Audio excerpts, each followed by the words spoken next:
Forget New Year, New You. This season is about slowing down, locking the doors, and cozying up at home with the one you really want to do nothing with. Your dog. After the holiday chaos, those quiet nights with a blanket, a podcast, and your pup feel like the reset you actually need. Ollie helps make those moments easier with fresh protein-packed meals made from real human-grade ingredients, so your dog can enjoy some quality comfort food too. Choose from 5 recipes and get a personalized plan for your dog's needs. Meals arrive perfectly proportioned with a scoop and storage container, so serving is fast and mess-free. And with Ollie's in-app on-demand health screenings, supporting your dog is easy, ensuring more cuddles for many years to come. Visit ollie.com/truecrime and use code TRUECRIME for 60% off your first box. On Friday, May 31st, 2019, Sergeant Michael Boughton was at 4 Jefferson Crossing, the home Fotis Dulos shared with his girlfriend, Michelle Troconis. He was there to help execute a search warrant on the home after the investigation into the disappearance of Fotis's estranged wife, Jennifer Farber Dulos, had begun. He knocked on the front door, but there was no answer. He attempted to contact Fotis on his cell phone, but wasn't getting a response there either. Then he noticed a white Jeep Cherokee coming down the road towards the house. He recognized it as a vehicle from a property he had checked out the week prior that was owned by Keur Group, Fotis's construction company.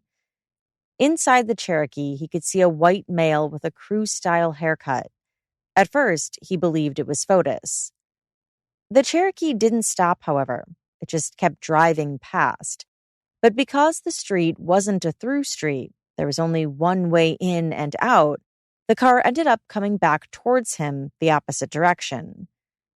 Sergeant Boughton walked into the street and signaled for the car to stop. When he took the stand for a second time during Michelle Troconis' trial in January 2024, Sergeant Boughton testified that the driver was not Fotis. It was Pavel Gumeni, the project manager for Keur Group, an employee of Fotis's. So I asked Mr. Gumeni where he was coming from, and he had indicated to me that he was coming from the property down in New Canaan that they were working on. He said he was coming back from New Canaan. He said he asked Pavel if there was anything illegal in the vehicle, and Pavel said no, and that he could search it. He asked him to get out of the car, and as he was patting him down, he noticed Pavel's shirt was soaked in sweat. He asked him about it. So as I stated earlier, Mr. Gumeni had indicated to me that he was coming up from the New Canaan area. Based on what I knew about the travel distance, that was at a minimum of an hour to 2 hours of drive time, depending on the traffic. And I had indicated to Mr. Gumeni that I thought it's suspicious that his shirt was soaked in sweat, as it was due to the fact that he just told me he drove up from New Canaan, presumably inside of an air-conditioned vehicle. I didn't feel that his shirt would be so sweaty if he was in a car for that long in the air conditioning. How did he respond? He then elaborated further on his comings and goings and stated that after coming from New Canaan, he stopped down the road at a property also owned by Mr. Dulos, number 585 Deercliff. And he had indicated to me that he was removing vehicle seats from a Porsche that belonged to Fotis so that he could put them into his own truck. And did you subsequently learn what Mr. Gumeni's truck was? After that, yes, we learned that he owned, a 2001 Toyota Tacoma pickup truck, color red. He said Pavel changed his mind and told him that he didn't feel comfortable letting the police search the Cherokee since it was Fotis's vehicle. Sergeant Boughton testified that he looked through the windows, however. I noticed that there were a bunch of paper towels in the utility area, so we're talking like the back of the Jeep. Also, it appeared to be some hand tools. And I noticed that there were the seats that appeared to be vehicle seats that were lying on their side, also in the back of the car. As for Pavel's demeanor, he said, he appeared to me to be very nervous. I noticed that his breathing rate was elevated. He was breathing at a higher rate than you would expect someone to be, just, driving in a car. I also observed the carotid artery in his neck was pulsating, indicating that his heartbeat was beating pretty fast. In part 1, I went over the beginnings of the state's case against Michelle Troconis. Months after Jennifer Dulos disappeared, Michelle was arrested and charged with second-degree hindering prosecution, tampering with physical evidence, and conspiracy to commit murder. Fotis Dulos, Jennifer's estranged husband, was charged with her murder as well, but shortly after, he died by suicide, leaving Michelle to fend for herself in court, so to speak. In part 2, we'll get into more testimony, not only from the prosecution, but from the defense, who will claim that the state may have proved that Fotis did indeed kill Jennifer, but that they did not prove that Michelle had anything to do with it. This is Jillian in partnership with Law and Crime. You are listening to Court Junkie, episode 280, part 2.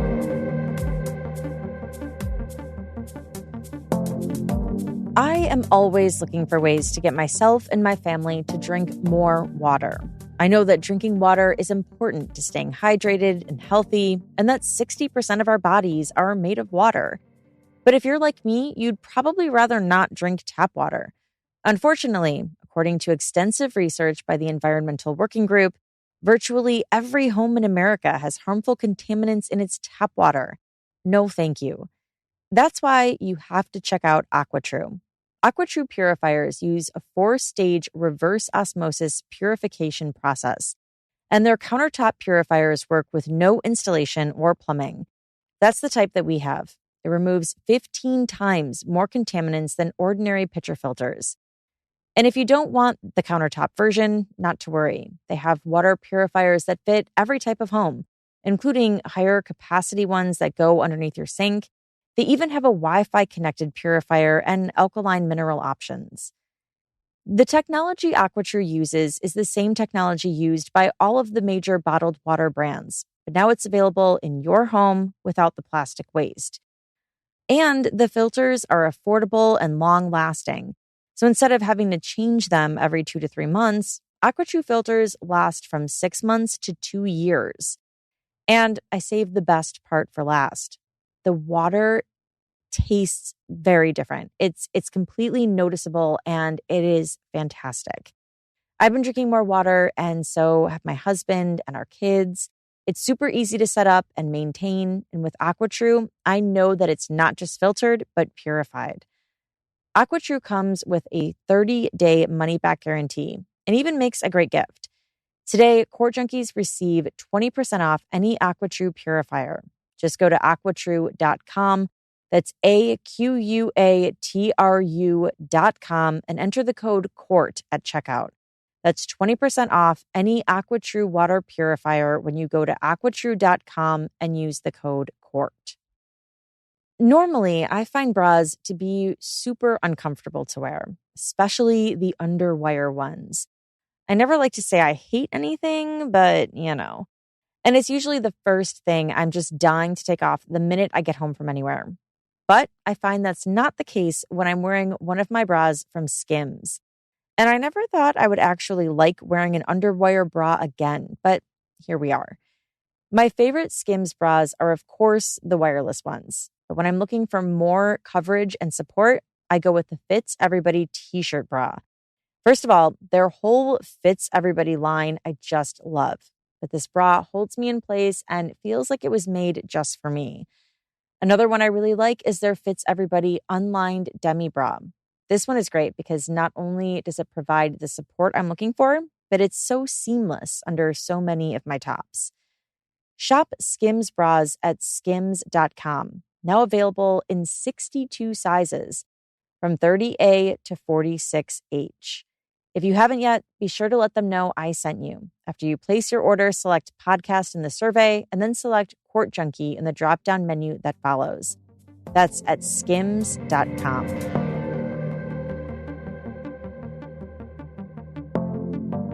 As Sergeant Boughton and other officers were talking to Pavel Gumini outside the home of Fotis Dulos and Michelle Troconis, Sergeant Boughton asked Pavel to call Fotis and let him know that they wanted to speak with him and that they had warrants. Shortly thereafter, Fotis and Michelle showed up to the house in their black Chevy Suburban. Sergeant Boughton testified that later, at the barracks, he saw Fotis and Michelle in a conference room with some other detectives. During this interaction, were you able to see the defendant's facial expressions? Yes, I was. Approximately what time was this? I would estimate sometime between 9 and 10 p.m. Can you describe the defendant's demeanor and what she did in your presence? Yes, so she was seated in a chair. Her head was between her legs, head in hands, and just was rocking back and forth. Did she do anything else in your presence? She did. What did she do?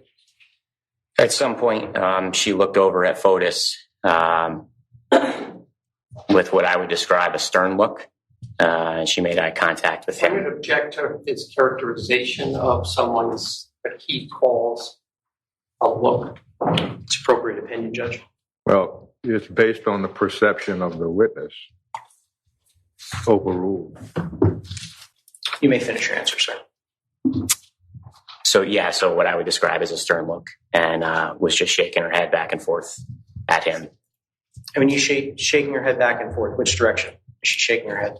The way you would shake your head and to answer a question non-verbally, no. Did you also have an opportunity to view Mr. Dulos' facial expressions? I did. Describe his demeanor and what he did in your presence. So when the two made eye contact, I would say he made an even sterner look back toward her. Approximately how long did this interaction take place? A few moments. He said he noticed Fotis had a cell phone with him, and a decision was made to seize that cell phone too. He told the jury that Fotis had a second phone number belonging to him. The family's nanny, Lauren Almeida, had given them the heads up that Fotis told her he had bought it the day after Jennifer's disappearance, but that they knew he had it prior. A couple days later, on Sunday, June 2nd, 2019, Sergeant Boughton and Detective Fitzsimons went to Pavel's house to interview him. Pavel consented to them seizing his phone after speaking with his attorney. Sergeant Boughton testified that he returned to Pavel's house later that day. They were instructed to seize the Jeep Cherokee that was there. They had come across evidence that it had been at the 80 Mountain Spring Road property the day Jennifer disappeared. As testified about previously, 80 Mountain Spring Road was a large, high-end home owned by Ford Group that was for sale. The house across the street had video cameras, and those cameras picked up footage from the day of Jennifer's disappearance. At approximately 5:35 a.m. on May the 24th, real time. Actually, it might have been. Well, I'd have to look at the video. It's a 24-hour and 10-minute off. So sometime approximately 5:30 in the morning. When I see the video, I'll know the exact time. I observed what was consistent with a red pickup truck departing 80 Mountain Spring Road. It pulls out into the street, makes a left, heading toward what would be Route 4, Farmington Avenue, I believe. Gregory LeBeau, a retired Connecticut state trooper, testified about what he saw in the video surveillance footage he viewed along Route 15 and the rest areas. At some point in your review of the southbound Merritt Parkway rest area camera at Fairfield, did you find anything of evidentiary value? I found a red pickup that was consistent with a Toyota Tacoma. Did you review what you found, or what time did you find that? 6:36 a.m. After finding that, what did you do? I took a screenshot of that. He testified that he saw the truck again, still heading south, from footage at the New Canaan rest area at 7:03 a.m. Then, at 11:12 a.m., he saw the Tacoma going northbound at the same rest stop. When zooming in on the truck, he saw a round object and said it was consistent with a bicycle in the back.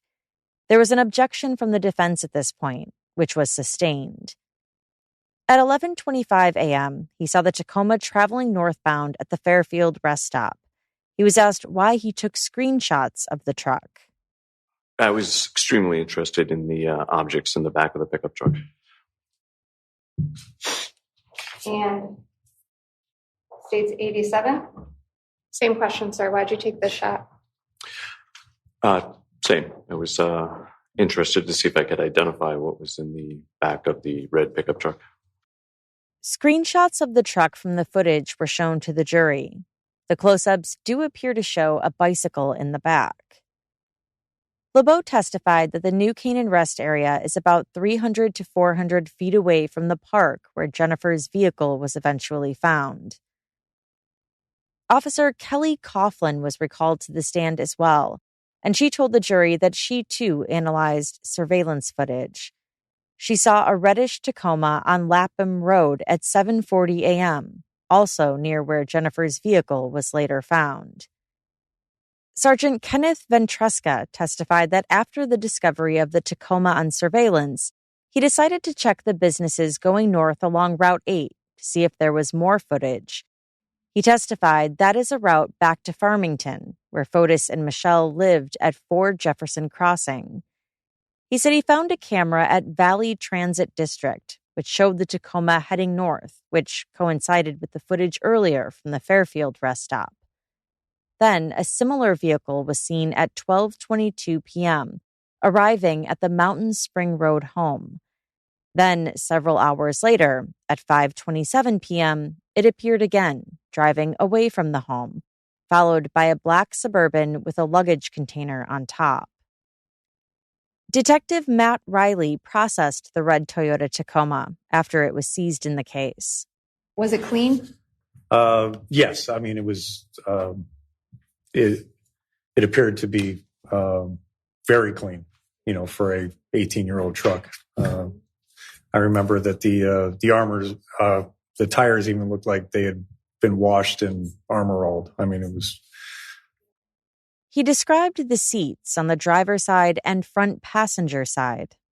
They appeared to be from a Porsche,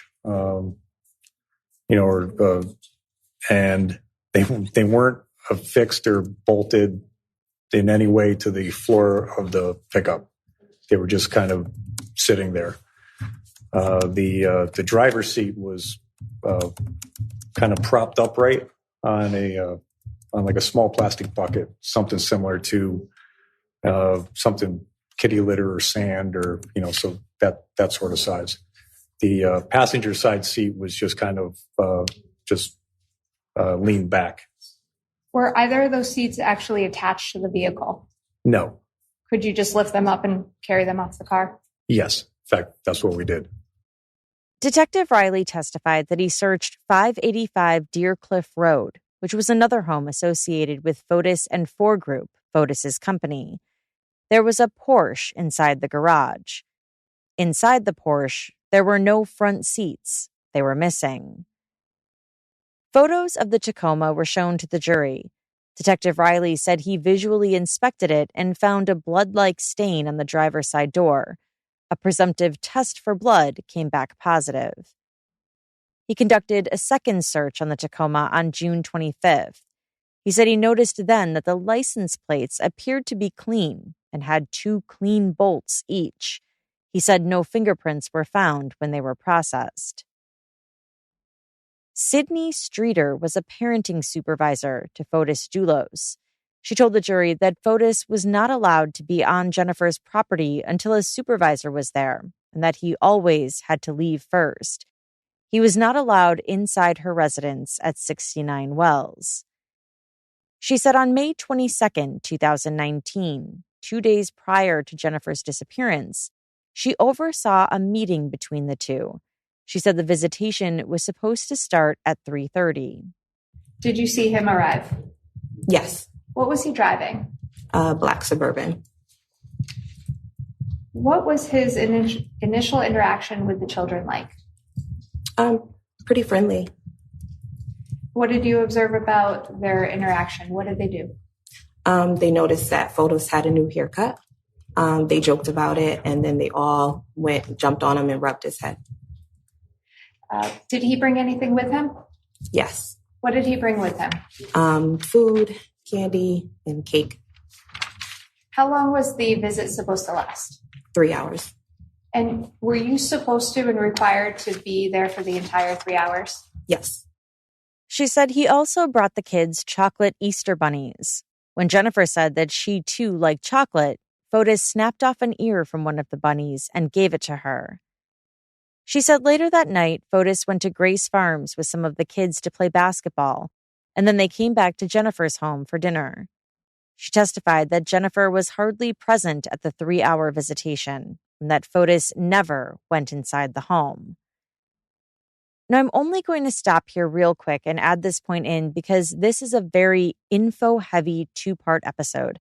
So I want to make sure that you don't miss the implication of this testimony. In part 1, testimony was presented that Fotis's DNA was found inside Jennifer's home, on a faucet mixed with Jennifer's blood, and on 2 door handles. But here, this witness is saying that Fotis was never allowed inside. As this trial continued, there was a lot more testimony about DNA and the results from various items that were tested for blood. I'm going to try and summarize that for you now, before we continue with more testimony that the prosecution presented that more so focused on Michelle.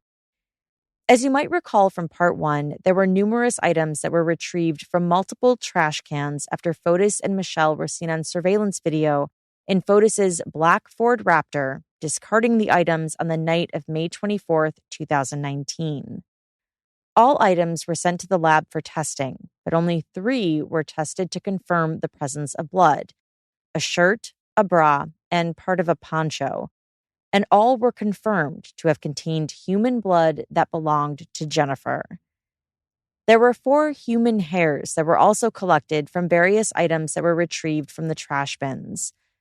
One was from a sponge, another was from a towel, another from a clear plastic bag, and another from the knot of a black plastic bag. Fotis could not be eliminated as the source for the hair from the towel, and Pavel Gumeni could not be eliminated as the source of the hair found on the sponge. Other results were inconclusive. There was also a 5th hair recovered from the red Toyota Tacoma. Testimony from Kristen Maydell revealed that one of the garbage bags that was recovered from the trash bins likely contained DNA from Jennifer, Fotis, and Michelle. Maydell testified that Jennifer and Fotis were each 100 billion times more likely to be contributors, and Michelle was 780,000 times more likely to be a contributor than if it were unknown individuals. She said a later analysis did reduce Michelle's likelihood down to 250,000, but she said it was still enough to pass the inconclusive threshold. She said Fotis's DNA was likely found on a swab of a blood-like stain in his Chevy Suburban, as well as on the inside of a black leather glove that was taken from the trash. Other tests were inconclusive.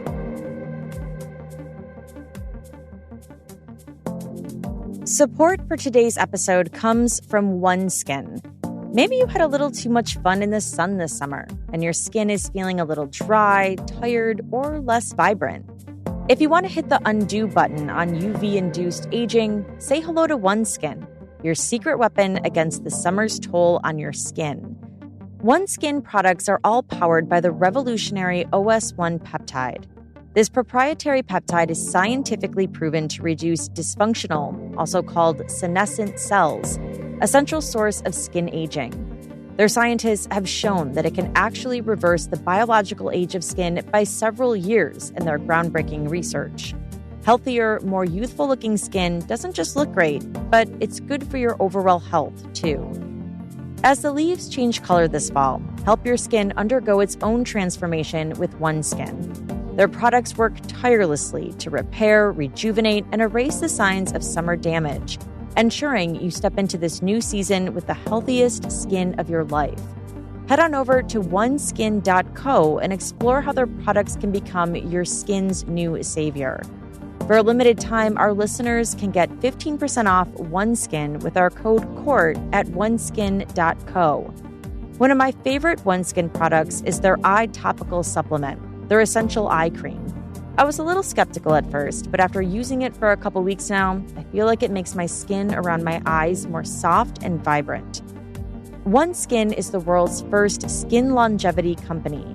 OneSkin addresses skin health at the molecular level, targeting the root causes of aging so skin behaves, feels, and appears younger.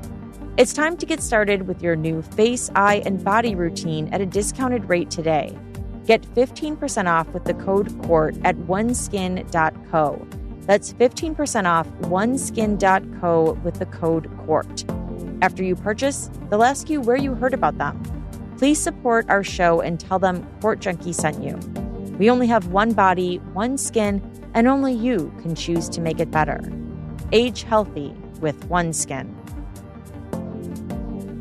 I have been a big fan of the Washington Post for as long as I can remember. I was one of those kids who was super interested in what was going on in the world at a pretty young age, and it has never let up. Chances are, if you're a Court Junkie, you're probably the same way. Well, today's episode is sponsored by the Washington Post. So when you go to washingtonpost.com/court, Court Junkies can now get an exclusive deal to subscribe to the Washington Post for just 50 cents per week for your first year. I love reading the Washington Post for their coverage on everything from politics to world news to food, tech, and more. I'm even signed up for their For You newsletter, which sends me my very own personalized roundup of stories every evening based on my interests and reading history.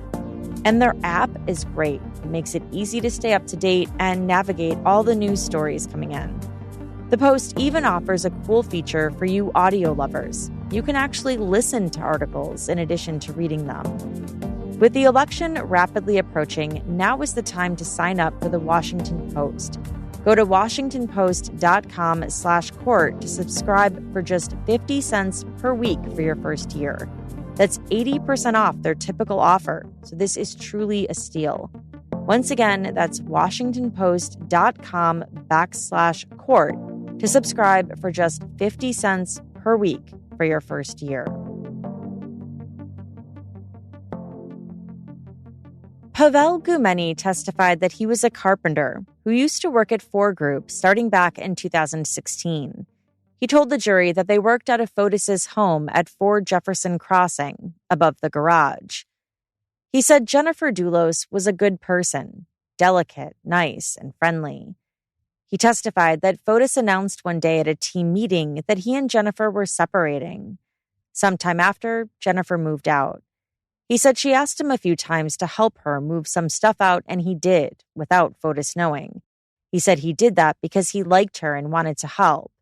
He eventually had to tell her that he couldn't help her anymore because he was afraid Fotis would fire him if he found out. He said shortly prior to the separation, Jennifer bumped into something with her Range Rover, and she asked him if he could get some paint and touch up the bumper so Fotis wouldn't see it. He referred her to a mechanic who could fix it. Then he gave her a ride from the mechanic to her home in his red Toyota Tacoma. That was the only time he could recall her ever having been in his vehicle. He couldn't recall exactly when he met Michelle Troconis, but said it was sometime after Jennifer moved out. He met her one day when she walked into the office with Fotis. He was asked if Fotis ever talked to him about cameras at Jennifer's house in New Canaan. He said yes. About a month or two prior to Jennifer's disappearance, he was upstairs at the 4 Group office with Fotis and another contractor named Dan. Mr. Dulos pulled out his phone and started showing Dan Zeisler pictures of Jennifer home with, which I believe was motion detectors, and started asking him if those are cameras. And what did Mr. Zeisler say? I don't remember. I think he said they are not. And did you participate in the conversation at all? What did you say? I said I don't think so. I don't think those are cameras. Did you say anything else, Mr. Dulos? Yes, I researched it. I recently saw a commercial of like a small square cameras, inch by inch. I believe they were called cop camera. And I showed him that and I said, she can record you with anything. Just don't do anything stupid when you go there. And when you say don't do anything stupid when you go there, what were you referring to when you said when you go there? I don't know. Like whenever he was worry about. He testified that Fotis had 2 dogs and that one of them became very ill. He said he ended up taking the dog to the vet. About a day or 2 later, he asked Fotis how the dog was doing. Michelle was also present for the conversation. He said that Beckham is ill and he's going to have to put him to sleep. And she said something like, can you believe that Jennifer won't even let the kids come over and say goodbye to the dog before we put him to sleep? Did you respond to that comment? I don't remember. And you indicated that the defendant was present. Did she say anything at that point? Yes. Tell the jury what the defendant said. She said she should be buried right next to this dog. And when you say she, what exactly did she say? Can I use bad words? Yes. She said that bitch should be buried right next to this dog. He said he believes Michelle was trying to cheer Fotis up when she said that. He testified that in Easter 2019, Fotis told him that Jennifer wouldn't allow the kids to come over because Michelle and her family were there. He told the court that he would typically take possession of one of the vehicles owned by Ford Group on a Monday and then use that vehicle all week. He would then leave his vehicle at the Ford Group office at 4 Jefferson. He testified that he liked to drive the Jeep Cherokee and that Fotis liked him to drive it too because it was good on gas. There were times he would take the Ford Raptor, however, if he needed to move bigger items. He said he would leave his key to his Tacoma in a drawer in the kitchen or at his desk up in the office. In May 2019, he said his truck had numerous problems. It had trouble starting, was leaking oil, and his check engine light was on. Did Mr. Dulos ever drive your Tacoma? Yes, he did. How do you know? I would find like Starbucks coffee cups in it, and I was telling him not to drive it because the car was having mechanical problems, and I was concerned that he's gonna get an accident or something. On your insurance? Yes. He said even though he told Fotis not to drive his truck, Fotis wouldn't listen and would drive it anyway. In May 2019, Ford Group had a project in New Canaan. They were demolishing a house and building a new one off Sturbridge Hill Road. He testified that he isn't sure about the date, but at some point, Fotis called him and asked him if he was coming down to the office and if he could move his Tacoma to 80 Mountain Spring Road. He said he wasn't sure why he was asked to do that and that Fotis had never asked him to do that before. It was about a 5-minute drive between 4 Jefferson and 80 Mountain Spring. Together, he and Fotis dropped off the Tacoma there and then drove back to the office at 4 Jefferson. He was asked if Fotis told him where he would be on May 24th, 2019. He said yes. He told me not to stop by the office on my way to New Canaan between 7 and 9 o'clock because he's going to have a meeting with his divorce lawyer. And would Mr. Dulos occasionally meet with attorneys at 4 Jefferson Crossing? Yes.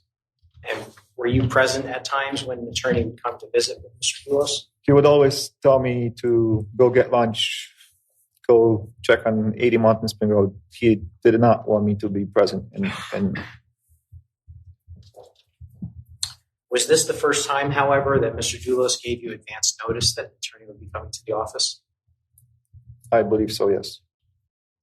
He told the jury that he wouldn't typically go into the office every morning, just every Monday. He was asked if Fotis owned any bicycles, and he said yes. Fotis told him that he had a childhood bicycle that was brown or black. He kept it in the garage on a heavy-duty hook on the wall. He was asked if in May 2019 the original Tacoma seats were in his Tacoma, and he said no. He believes the seats were Ford Focus seats. He said when he bought the car, he had purchased it from a mechanic. The seats were dirty and ripped, and so he decided to change them. On the morning of May 24th, 2019, he said he was at his house. He had the Ford Raptor. He had been driving it for almost 2 weeks. He said it was the Friday before a long weekend, and so his memory from that day might not be the best. When he left his house that morning, he went straight to the job site in New Canaan on Sturbridge Hill Road. He was there from about 10 a.m. to 2:30. He said he did not see Fotis while he was there. At some point, he sent Fotis a text message with an invoice, but he couldn't recall the exact conversation. Fotis asked him what time he was going to be back at the office, and he said around 4:30 or end of the day. He said he believes he arrived around 4:40 back to the office. He parked the Raptor but didn't see anyone else or any other vehicles. It appeared as though no one was there. He called Fotis to see where he was. He said they had an understanding that Pavel was going to take his Tacoma back that evening. Fotis didn't answer. Pavel went into the kitchen to where he usually left his Tacoma keys to see if they were there, but they weren't. He saw a black iPhone on the charger. He thought Fotis may have forgotten his phone. He then went upstairs to the office to see if the Tacoma keys were up there, and he couldn't find them. He said he left in the Raptor and took it to 585 Deercliff, one of their other properties that was just about a minute away.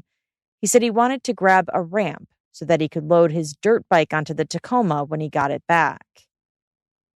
From there, he went to 80 Mountain Spring Road and saw his Tacoma. Fotis and Michelle were there too.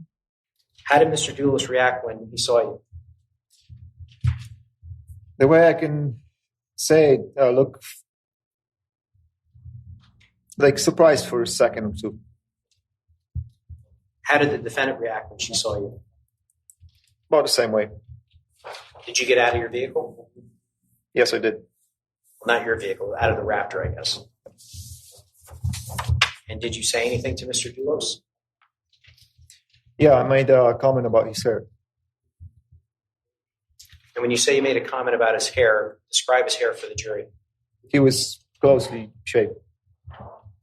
In 2019, how were you wearing your hair? Exactly the same way. So what did you say to Mr. Dulos about his hair? I told him, what are you doing? You shave your head. We're wearing dirty or work clothes. You're trying to be as handsome as me. And how did Mr. Dulos respond? I think he just smiled. He said he asked what they were doing there, and Fotis told him that Michelle was cleaning the windows and he was cleaning some stuff outside. As he continued to interact with them, they both started acting normally. He and Fotis walked around the front of the house and then the back. Pavel was showing him the grass there that he had done some work on prior. Pavel said he asked if Fotis could meet him back at the office and then drive with him back to 80 Mountain Springs so that he could drive his Tacoma home that night. He said Fotis agreed, and Michelle said she had to go meet with someone about locks or carpets. He got into the Raptor. When he put the truck in reverse, he saw the key to his truck sticking out of the Tacoma passenger door. He figured he would get it in a couple minutes when he came back. He met Fotis at 4 Jefferson. He said when he got there, Fotis was doing something with his phone in the kitchen or mudroom. They then got into the Raptor and went back to 80 Mountain Spring Road so Pavel could get his truck. When they got there, he saw the Tacoma, but the keys were no longer in the door. He asked Fotis where the keys were, and Fotis told him that Michelle has them. Fotis asked him if he just wanted to keep the Raptor for the weekend, and Pavel said he didn't want to do that.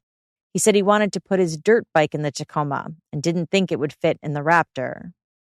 Did you know that the defendant was going to be taking your keys? No. Did you tell her while you were all present at 80 Mountain Spring Road that she had permission to take your keys? No.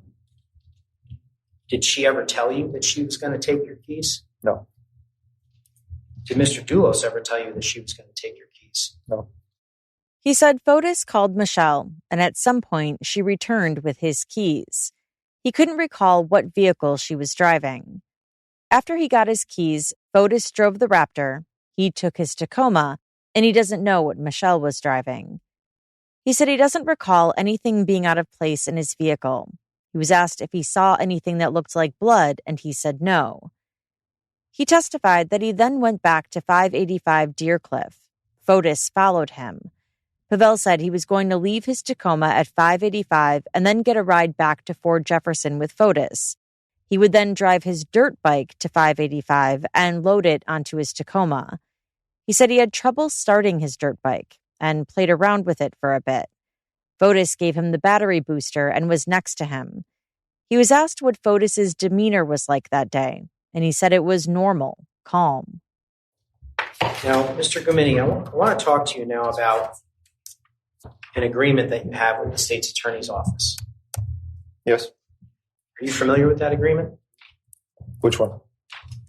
The grant of immunity? Yes. Now, Mr. Gumini, in 2019, did you retain the services of an attorney? Yes. And what's the name of your attorney? Lindy Urso.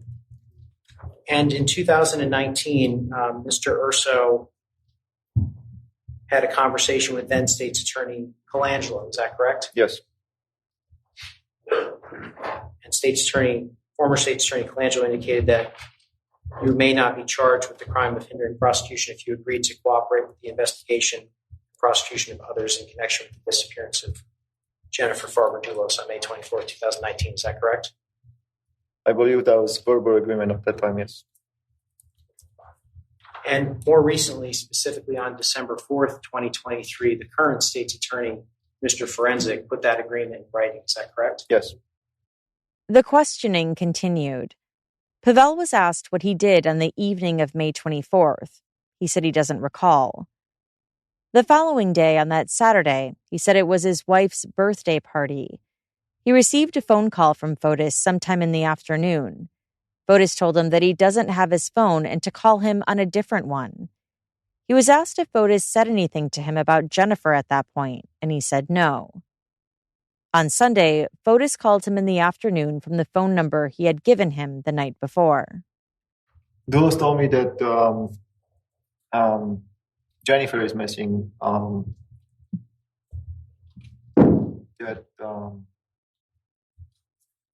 I don't recall exactly the conversation. She said that she wishes that she's going to show up, that would show that she's not capable of overseeing the kids. And he was asking me when I'm going to be back to work. Were you surprised when he asked you that? I'm going to object to that, Your Honor. I'll rephrase. Was Monday supposed to be a scheduled off day for Ford Group? Yes. And was that in recognition of the Memorial Day holiday? Yes. So given that you had a scheduled off day, what did you say to Mr. Dulos about when you'd be returning to work? Tuesday. On Tuesday, May 28th, he returned to work. He went to the office at Fort Jefferson. When he got there, he went to the kitchen to talk to Fotis about what car he would be driving that week. Fotis and Michelle were there. What did Mr. Dulos say to you? Dulos told me that Jennifer is still missing.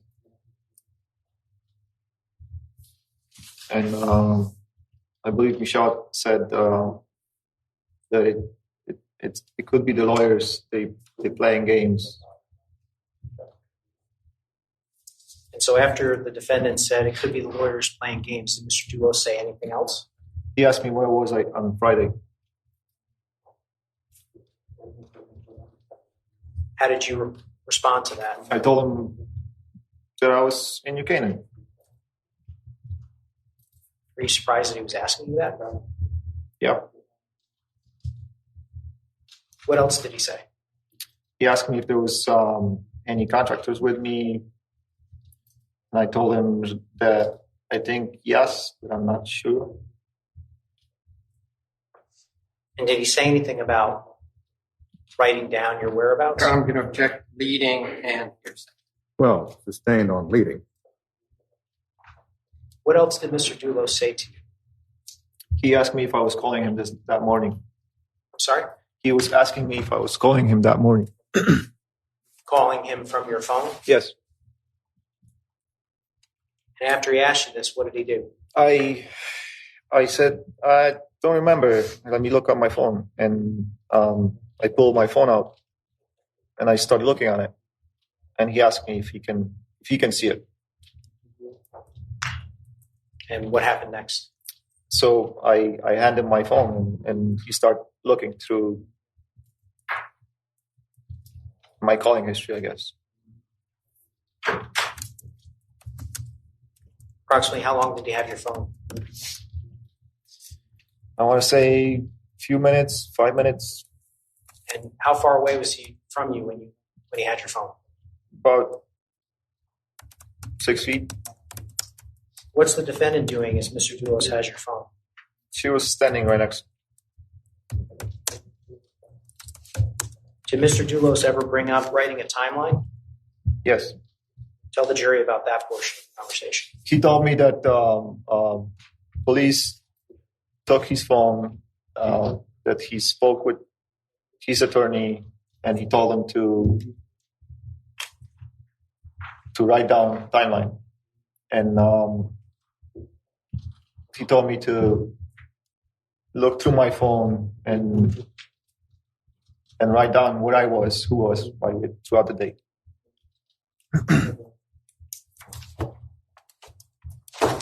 What did you say when he told you to write down where you were throughout the day? I was surprised. I told him, and what am I going to do if police is going to come over and ask me? I'm going to pull out a piece of paper and read it to them. So you did not agree to write a timeline? No.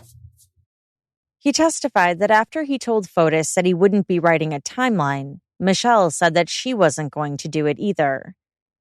He said Fotis went back and forth with Michelle about what vehicle Pavel should take, and then said he could take the Cherokee.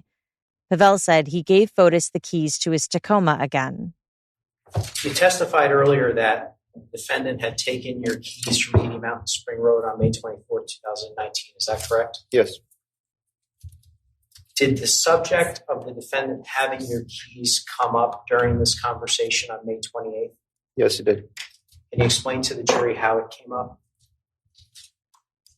Dulos was asking me, how do I come back from New Canaan, and how do we met and all that on that day? And I told him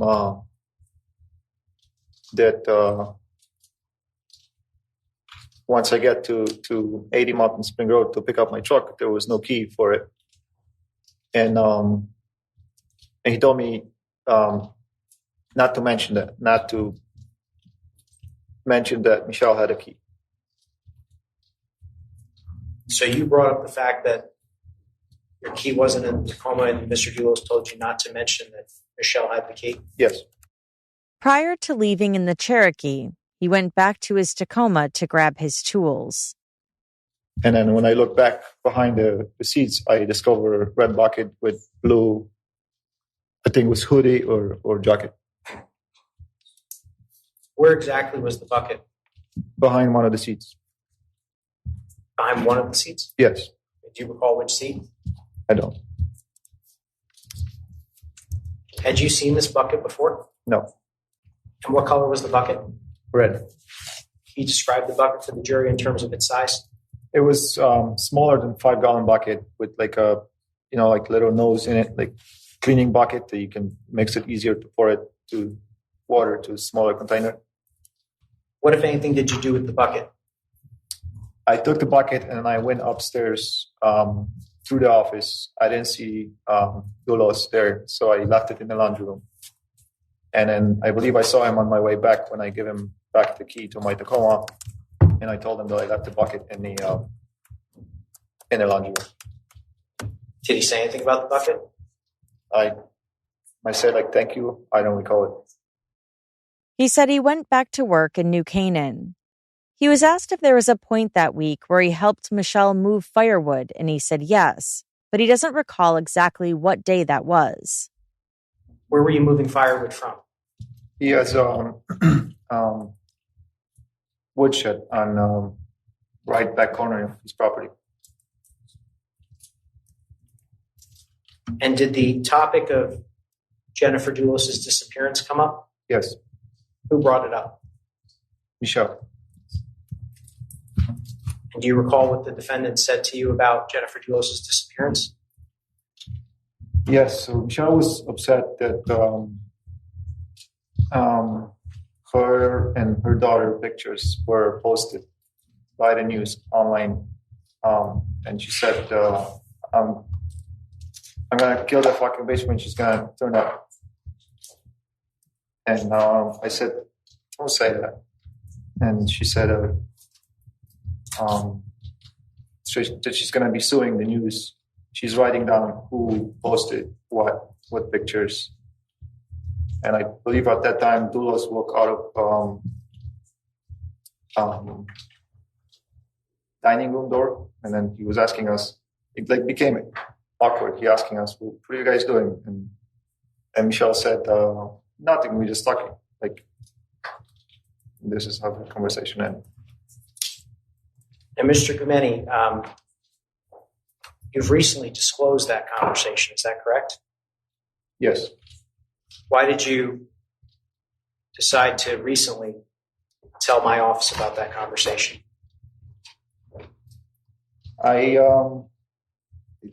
Those things I didn't think people say those kind of things and they don't mean it. And I just wanted to minimize my involvement in all this.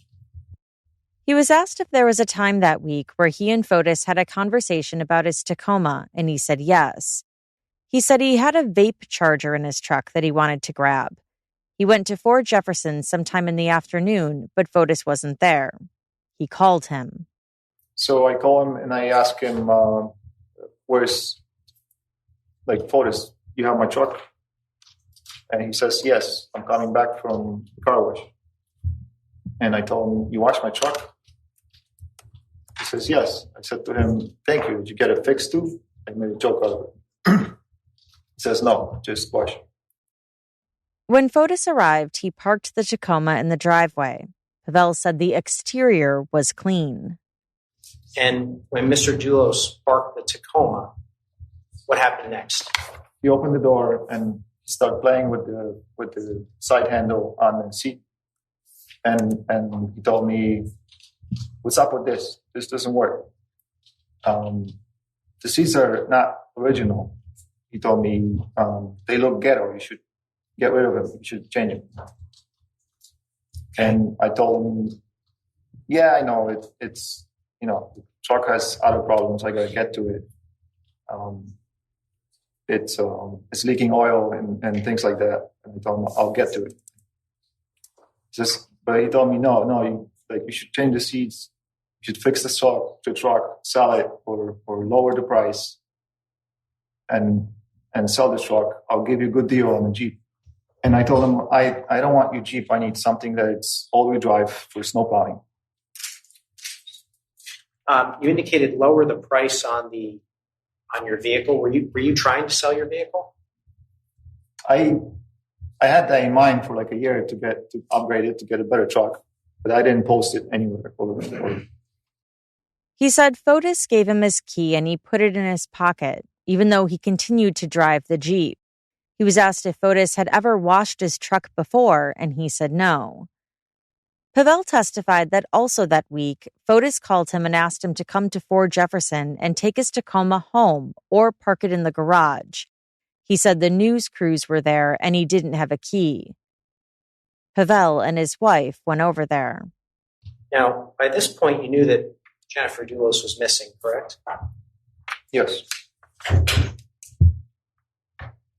Were you nervous at all about the fact that Mr. Dulos had washed your truck?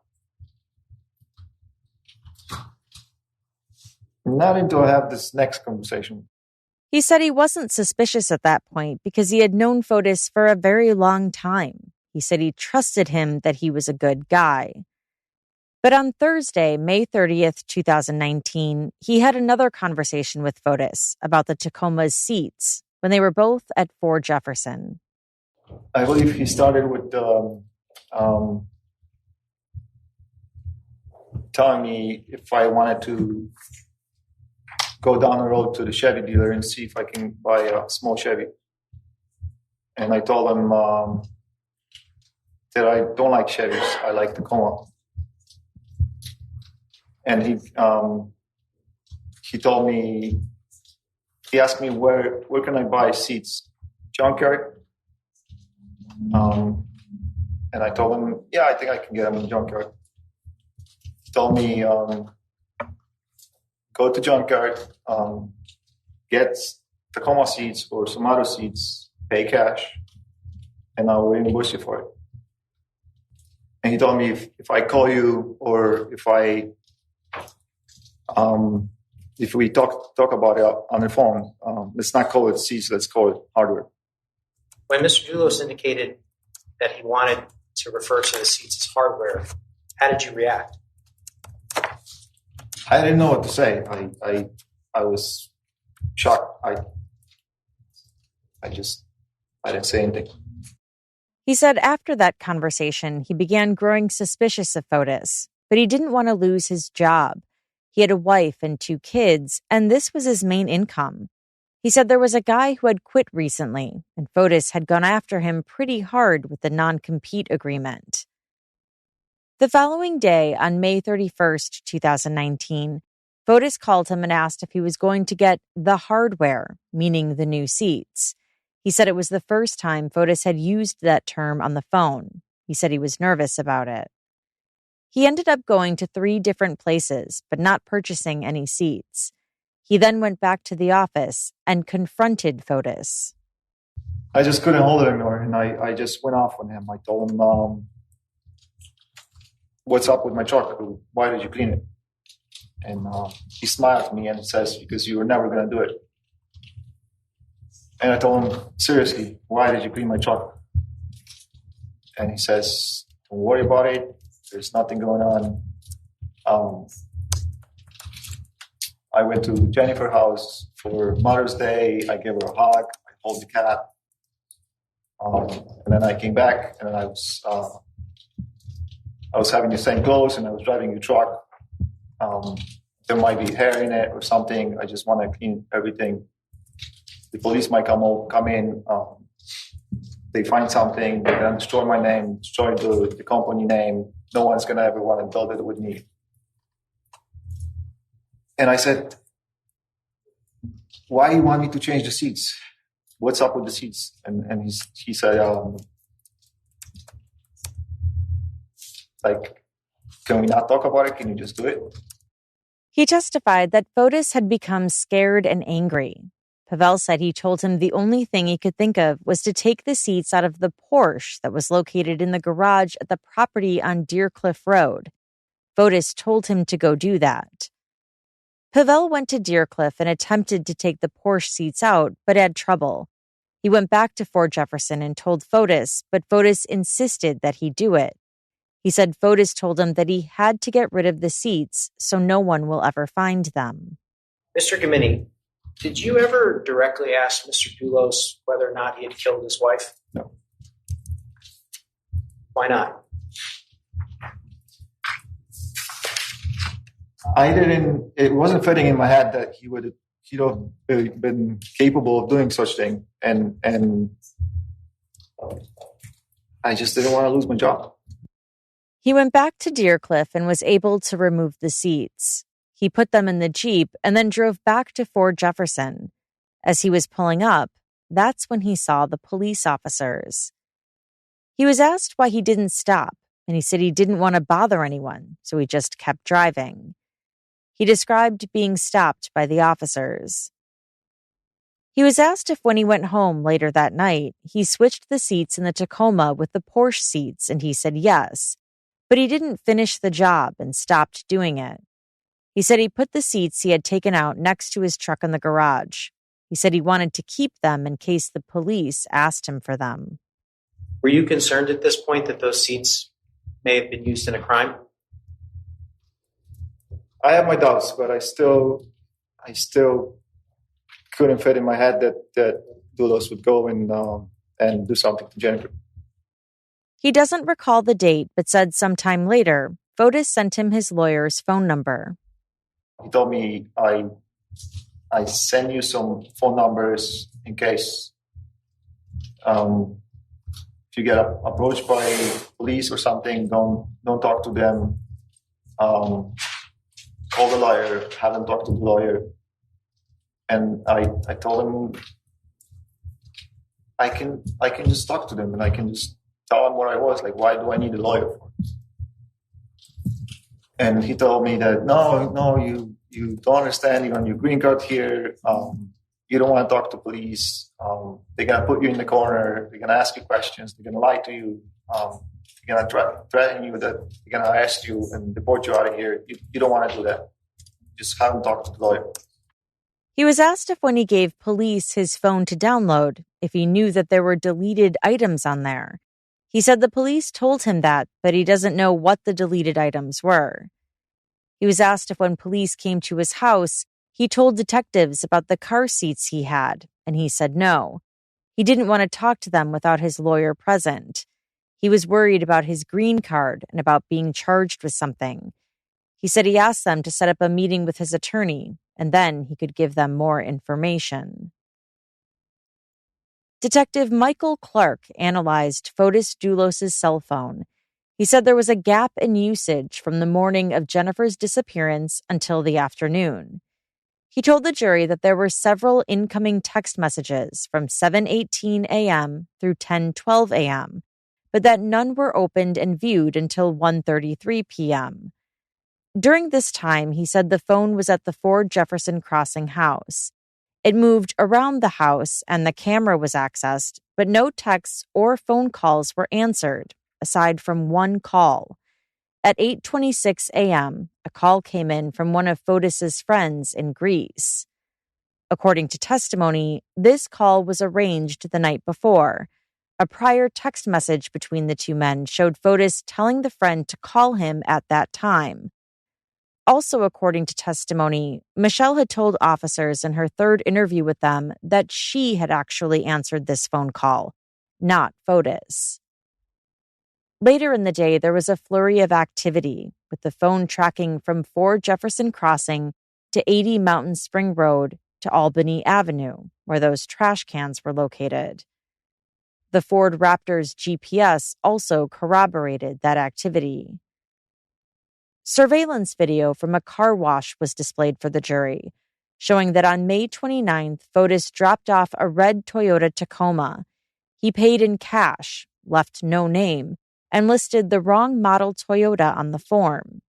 He left Michelle's phone number as the contact. More surveillance video from Jennifer's neighborhood from around the time of her disappearance was also played for the jury. In the footage, someone rides by on a bicycle in the direction of Jennifer's house.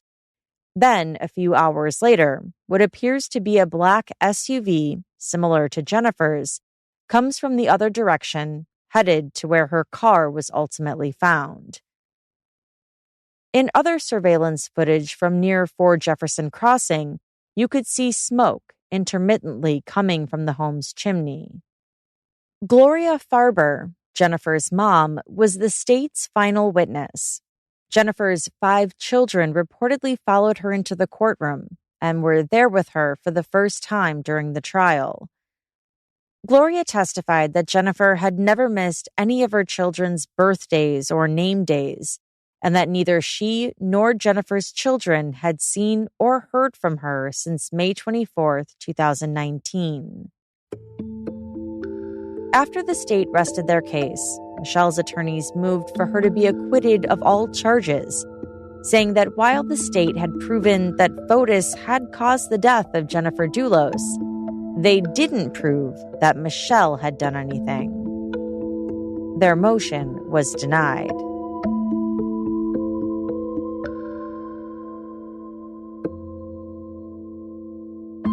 Robert Haynes owns a water ski club that Fotis Dulos was a member of for more than 20 years. He testified for the defense that he learned that Jennifer had abruptly left Fotis and that Fotis was very upset that he wasn't able to see his kids. He said shortly before Jennifer went missing, Fotis told him that he was going to get his kids back into skiing and that he was going to get shared custody, which would allow him to spend weekends with them. On the night before Jennifer's disappearance, He and his wife went to Fotis's house for a dinner party.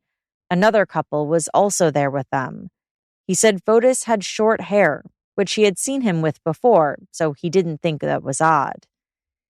He recalled how his water ski club was raided after Jennifer went missing, saying that police came with dogs and a boat to search for her body. He said it was awful and one of the most painful times of his life. He said on May 27, 2019, Michelle was at the ski club pretty much all day, and that Fotis came later in the afternoon. When asked about Michelle's demeanor, he said she was obviously agitated and upset when she told him that police had been at her house. He said Fotis told him that Jennifer had run away earlier in her life and that she was doing it again. Haynes also testified that Fotis told him numerous times, "I did not do this." Stephen Reich was a real estate agent who worked with Fotis and socialized with him. He said Fotis talked to him multiple times about his custody case, most recently from April into May 2019. He said Fotis was positive at that time. He was also at the dinner party at Fotis's house the night before Jennifer's disappearance. He was asked what topics came up that night. What topics? We talked about real estate. We talked about politics. I mean, just a bunch of different topics. I don't remember exactly what was said and like throughout the evening, but it was just a normal evening. Did you talk about his children? Yeah. He loves his children. He misses his children. What was his air or his attitude about things with his children? He was of the belief that things were getting better as far as the potential custody of his children. Stephen's fiancée, Beth, agreed with his assessment about that night. How would you describe the tenor of that evening in the meal? Positive, jovial, relaxed. She said as they were driving there, they actually passed Fotis, who told them he was going to run an errand and would be right back. When they asked whether anyone was following him, she said she recalled a vehicle following him, but wasn't sure who it was or what the car looked like. She said Fotis left the dinner party again a bit later, saying he needed to go to the store for more meat. She told the jury that there was a toast that evening. We learned that evening that, or I should speak for myself. I heard that evening that Fotis had been at Jennifer's home in New Canaan with the children, and that experience and their interpersonal reactions to each other was very amicable, which we were very glad to hear. And he had also stated that the custodial evaluation... Objection, Your Honor. Well, any testimony about what Fotis Dulos said about the custodial report or the investigation is not admissible. What was the toast? I don't know any words that were particularly said, but the general sentiment that I recall was a feeling of excitement that there was going to be positive resolution for them both during what I knew to be a very difficult custody battle, which despite which side you're on, it's very, very difficult for either parent and very difficult for the children. And the sentiment was that maybe this is going to end and there would be more peace. Michael Rose is an attorney who represented Fotis during his custody battle with Jennifer. He said when he first took the case, Fotis wasn't allowed to see the kids at all. But that changed sometime in March 2019, where Fotis had structured visitation. He recalled meeting with Fotis in April 2019 and reviewing a custody report. He said Fotis was very happy and pleased with what the report said. He said Fotis was relieved and more optimistic than he had seen him in a while. He testified that he had a conversation with Michelle in May 2019, and he asked her how she was holding up during the divorce process. He told her that there was light at the end of the tunnel and that Michelle seemed relieved and like she wanted to hear that. Cheryl Briere is a hairstylist who said Michelle was one of her regular customers. She testified that she colored Michelle's hair on May 25th, 2019, a day after Jennifer's disappearance. When asked what Michelle's demeanor was like on that day, she said Michelle was happy as she always was. Clara Duperrin was a friend of Michelle's who testified about their friendship and how she had been over to Fotis and Michelle's house multiple times. She said there would often be a fire in their fireplace, not just to heat the house, but to relax. She said they had a fire even if it was still warm outside. The defense also called Elizabeth Loftus to the stand. Professor Loftus is a professor and experimental psychologist who specializes in human memory and the cognitive processing of information. She testified that she studies how memories are formed during upsetting, arousing, traumatic events. She said sometimes people can develop false beliefs or false memories. Memory doesn't work like a recording device. We don't just record the event and play it back later the way a recorder would work. The process is more complex, she said. She reviewed the videos and transcripts of Michelle's interviews with the police. She said that after something happens, people can be exposed to new information, either through the media, through conversations, or through interrogations, which can contaminate or distort or transform someone's memory. She also said certain police interviewing techniques, such as mixing new information and misinformation, can disturb the memory recall of the people who are being interviewed. Well, there are many, many experiments where witnesses have been given by somebody interrogating them knowingly false information. I can't say I have a lot of examples of police actually doing that, in their interrogation. But if it has happened, or if it does happen, then we know from the science that it could contaminate somebody's memory and lead them to want to adopt the misinformation or maybe make a change in their memory to accommodate the misinformation. Does the role of the questioner play, or let me rephrase that, is the position of the questioner, does that play a role in whether or not false information or false memories can be implanted? Well, the answer is yes, but let me explain. So, a witness has seen some event or had an experience, is now being exposed to misinformation. And as I've testified, that misinformation has the potential to contaminate or distort memory. There are several studies that show that the source of that misinformation matters, that people are more likely to accept misinformation if it comes from a source that they think is knowledgeable or they think is not trying to deliberately mislead them. There's even one study with children that shows that children will accept misinformation more from an adult than they will from another child.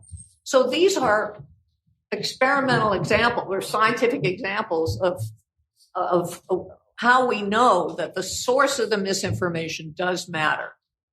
One of the things that you said in your report is that post-event suggestion can be particularly powerful when it is an authority figure who is engaged in the activity. Just explain what you mean by that. Well, again, I would relate that to an authority figure who a witness might presume is knowledgeable. And then we know from the study that people, when they think you're knowledgeable, you're more likely to be influenced by that misinformation. Would your opinion include police officers as being authority figures? Well, I would think they would be, because many people have a lot of respect for police officers. The defense had wanted to introduce a letter Fotis Dulos had written prior to his death. In it, he maintains his innocence, as well as the innocence of Michelle and his friend Brent Mahoney, who's also awaiting trial in this case. He said he refused to spend even an hour in jail over something he had nothing to do with. The judge, however, ruled that the defense could not introduce the note. Fotis's death certificate was introduced, which listed his date of death as January 30th, 2020. Michelle Troconis was found guilty of all charges against her. She was sentenced to 20 years in prison. She's expected to serve 14 and a half. At her sentencing, Jennifer's mom spoke about how they had searched tirelessly for Jennifer. And one of Jennifer's daughters also spoke to the court in tears. Jennifer Farber Dulos is still missing to this day. About a month prior to this recording, Michelle appeared back in court, this time to face a charge of being in contempt of court. According to the warrant, during the trial, Michelle had displayed sealed child custody reports in very large font on her computer screen for the reporters and people in the courtroom to see. A friend of Jennifer's had noticed this and reported it to the court. Michelle has pleaded not guilty. And that's all for this episode. As always, I'd love to hear your thoughts on this case. You can let us know by joining the conversation on Instagram at Court Junkie, by letting us know on Twitter at Court Junkie Pod, or by emailing us at podcast@courtjunkie.com. To hear these episodes without the ads, or to get additional Court Junkie bonus episodes, like the one I just put up about the P. Diddy case and everything we know so far, you can go to courtjunkie.com/support and check out our Patreon options. Thanks again for listening. Until next time.